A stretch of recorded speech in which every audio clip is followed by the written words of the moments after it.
Segundo um relatório da Força Aérea Brasileira, o Brasil possuía, até o ano 2000, 662 casos de avistamentos de OVNIs.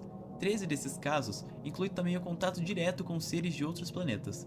Por isso, hoje vamos conhecer dois desses casos de supostas abduções ocorridas no território brasileiro. Importante dizer que eu não estou aqui para atestar ou não a veracidade dos fatos. Na realidade, eu só estou fazendo uma narração das fontes, e sobre elas, todas estão disponíveis no Arquivo Nacional de forma gratuita e online. Em entrevista concedida ao antigo Canal 13 da televisão carioca em 27 de agosto de 57, João de Freitas Guimarães, advogado e professor da Faculdade Católica de Direito de Santos, contou que realizou uma viagem de trabalho a São Sebastião, município do estado de São Paulo, em 16 de junho de 1956.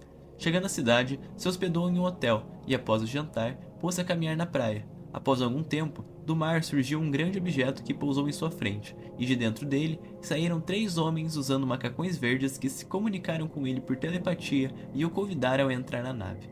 O Dr. Freitas Guimarães aceitou o convite, e já dentro do objeto, observou água nas janelas e perguntou se estava chovendo, sendo respondido telepaticamente que não, que aquela água era proveniente da rotação em sentido contrário das peças que compunham a nave.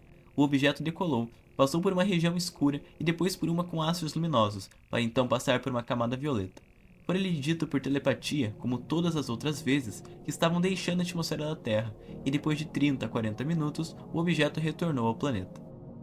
Os viajantes do espaço então marcaram outro encontro para 12 de agosto de 57, no mesmo horário e no mesmo local.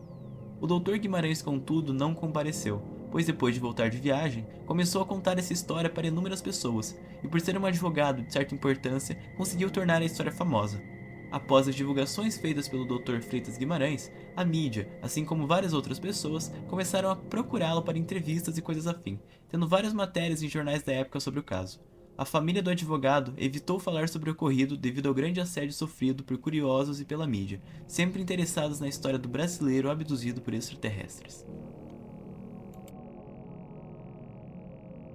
Raimundo Aleluia Mafra, de 12 anos, analfabeto e órfão de mãe, morava e ajudava seu pai, Rivalino Mafra da Silva, em suas caçadas e garimpos, além de cuidar de seus outros 2 irmãos mais novos. A família morava em um casebre relativamente isolado, situado em Duas Pontes, distrito de Diamantina, no estado de Minas Gerais. Segundo o depoimento do garoto, por volta das 20 horas de 19 de agosto de 62, a família estava em um dos quartos da casa. Os irmãos mais novos de Raimundo estavam deitados em uma cama, enquanto ele e seu pai, sentados no chão de terra batido do quarto, acendiam uma fogueira. Foi então que Rivalino chamou a atenção para uma sombra que vira passando, deslizando silenciosamente pela cozinha em direção a outro cômodo.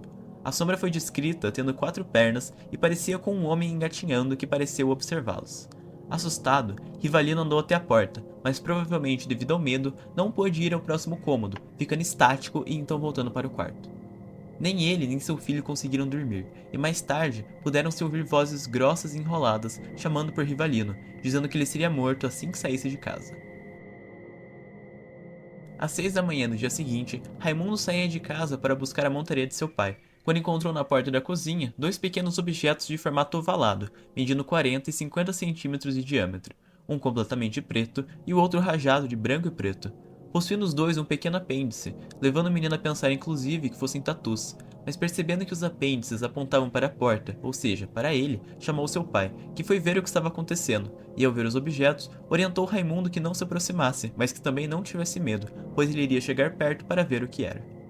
Ao se aproximar, os 2 objetos se uniram lateralmente, com um som surdo e começaram a girar em conjunto, velozmente levantando um redemoinho de poeira amarela, a qual envolveu Raimundo sem atingir seu filho. Além do surdo ruído durante o choque dos objetos, o único ruído que ouviu foi o zumbido dos ventos que levantavam a espiral de poeira, tendo impedido que Raimundo enxergasse tanto os objetos quanto seu pai, que não reapareceu quando cessou o redemoinho. No mesmo dia do desaparecimento, o garoto foi buscar ajuda, chamando o senhor João Madaleno de Miranda, que ao chegar ao local do desaparecimento, uma clareira de terra batida, notou que ela parecia ter sido cuidadosamente varrida numa área cujo raio media 5 metros. As autoridades foram acionadas e as buscas iniciadas com o uso de cães e aves de rapina, mas nada foi encontrado. O vigário de Diamantina, José Ávila Garcia, apesar de não acreditar na versão do menino, revelou que na semana anterior, um funcionário do Departamento dos Correios e Telégrafos, o senhor Antônio Rocha, avistou duas bolas de fogo voando em círculos, em grande velocidade e baixa altitude, exatamente sobre duas pontes, onde residia o garimpeiro. O senhor Antônio Rocha confirmou ao repórter do Diário de Minas esta comunicação.